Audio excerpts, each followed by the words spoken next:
No ei se mitään, video alkoi samasti 95 täällä jälleen kerran. Jees.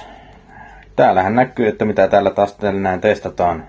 Tänään testataan Lahden erikois Oktoberfest, joka meni jo aikaa sitten, mutta ei se mitään. En tiedä missä vaiheessa tämä video ehkä julkaistaan ja hyvin peittää ollut muuten minun naaman. Se on välillä semmoista, hei. Mutta siis Hartwalliahan tässä ollaan kyseessä menossa, joka on valmistettu Lahdessa. Makeamaltainen täysmallas pohjahiiva olut. Okei, eli onko tää niinku...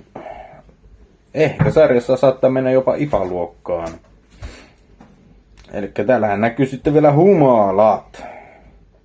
Mitä vittua nämä humalat oikein on vittu? Hallertauer Tradition. Hallertauer Mitlevyr. Vryh. Oikein vielä onpi täällä.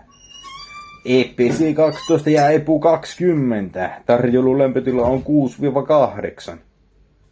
No eiköhän se sitä luokkaa oo. Tätä on kuullekin puolen litra homma. IVB lukee, ei IPA eikä tämmönen vaan IVB.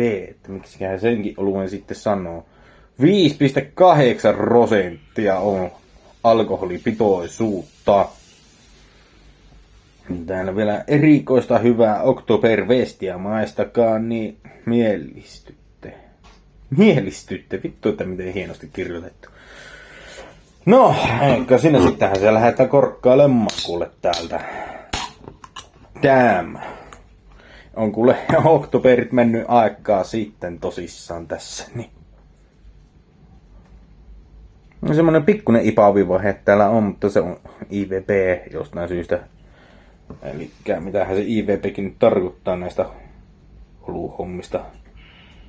Niitähän on vaikka mitä Indian Pale-ale on ainakin se IPA, IVP, onko se sitten Interfiro Business vai mitä vittua lienneekään. Ei se pysty, kun tämähän Oktoberfest, joka on Saksassa. Tietäjät tietää, että missä ne semmoset vestit pidetään. Ja vittu, tää oli hieno just tyyli tuossa alussa. Oi. Elikkä mitä lie IV. Mitä vittuahan tuu vois olla? Ootahan. IVP, minkähän hyvään keksintö siihen keksii. Jotta ihvahe halle pajir saatana. Mutta nyt mennään.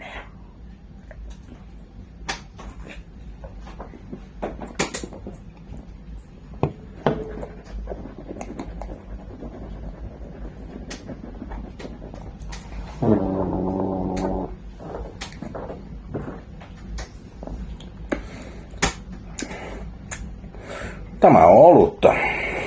Ja nyt näkeekö, että minne tuo IVB tarkoittaa? Vaahtuanbeeriä. Meidän on vaahtosi ihan perkeleesti taas kerran tuolla suussa, kun valskasi homma menemään. Ei huonon makusta. Yllättävän vahvaa alkoholiltaan näin olueksi, mitä täällä kaupoissa myyvään. On vahvempiakin, mutta siis tämmönen erikoisuushan tämä on siitilleensä.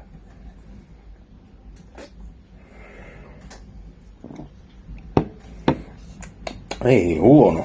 Ja mitähän täällä nyt olikaan? Jaha, Oktoberfest sai alkunsa Saksan Münchenissä vuonna 1810 hevoskilpailuista, jotka pidettiin osana Bayerin kruununprinssi Ludwigin ja prinsessa Therese Sachsen Hildburghausenin hääjuhlaa. Oho, sä röyhtäytä, perkele. Erikoisen suuren suosion saavuttaneen juhlan sankariksi nousi sittemmin olut.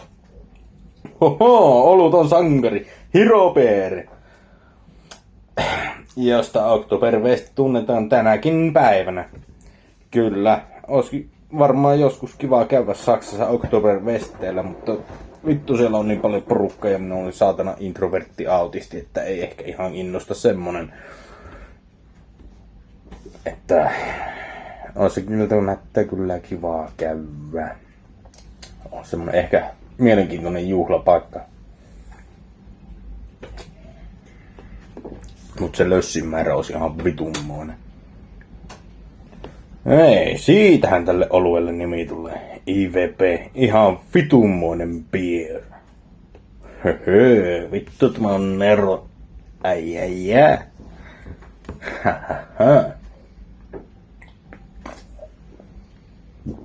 Mutta joo, olutta ja röyhtäyttä. Elikkä tämähän on aika lailla täydellistä olutta. Tätä on mukava sieppailla. Ja kun Lahden erikoinen on yllättäen Lahdessa tehty olut, niin täällähän on ainesosinakin. Nyt on mainittu ainesosat. Viime videollapa ei ollut. Ei. Silloiset utajärveläiset kertonut, että mistä se on tehty. Paitsi eihän se ollut Utajärvellä, vaan se oli Torniossa. Josta herää kysymys, että mitä vittua Tornio tekee Utajärven olutta. Pitäisikö katsoa heilläkin sitten joku Pohjois-Pohjanmaalainen. Mut se ei liittynyt tähän videoon. Olisiko tämä pitänyt tähän Saksassa? Siinäpä kymysys. Ainekset on kuitenkin täällä siis. Vesi, ohra, mallas, humala, hiiva. Samat ruotsiksi. Energiaa 100 millilitraa on 213 kilojoulea, joka on yhtä kuin 51 kilokaloria. Eli tämähän on saatana melkein energiajuoma. Saatana tunnenkin oloni heti pirteemmäksi jaksaa vettä tämäkin oluven loppu. Hehehe.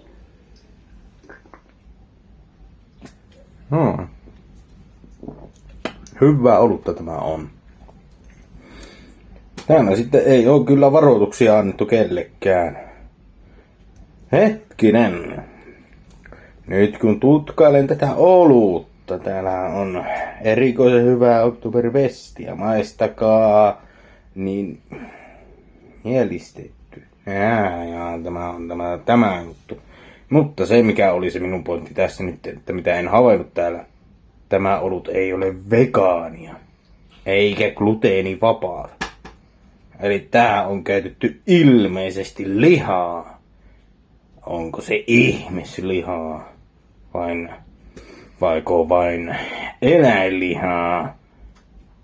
Vai mitä vittu ötököitä tähän on työnnetty? Ötököitä. Vittu. Mutta ei ole vegaani ollut tämä ollut, että mitähän vittu tähän sitten on työnnetty.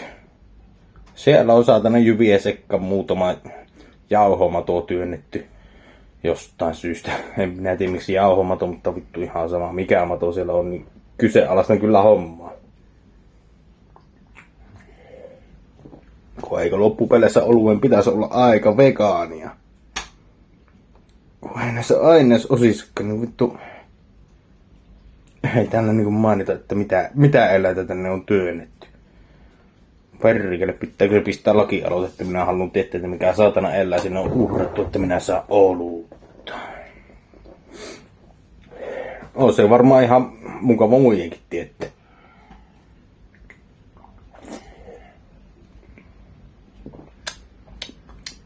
Makeaa tämä on. Kuten sanottiin, että makea maltainen.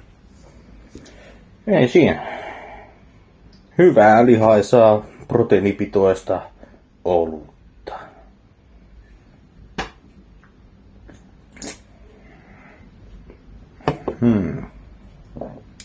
Mutta eipä siinä. Minä olen edelleen samasti 95 ja tämä on olutta. Seuraavaan kertaan nähkäämme taas silloin. Moro.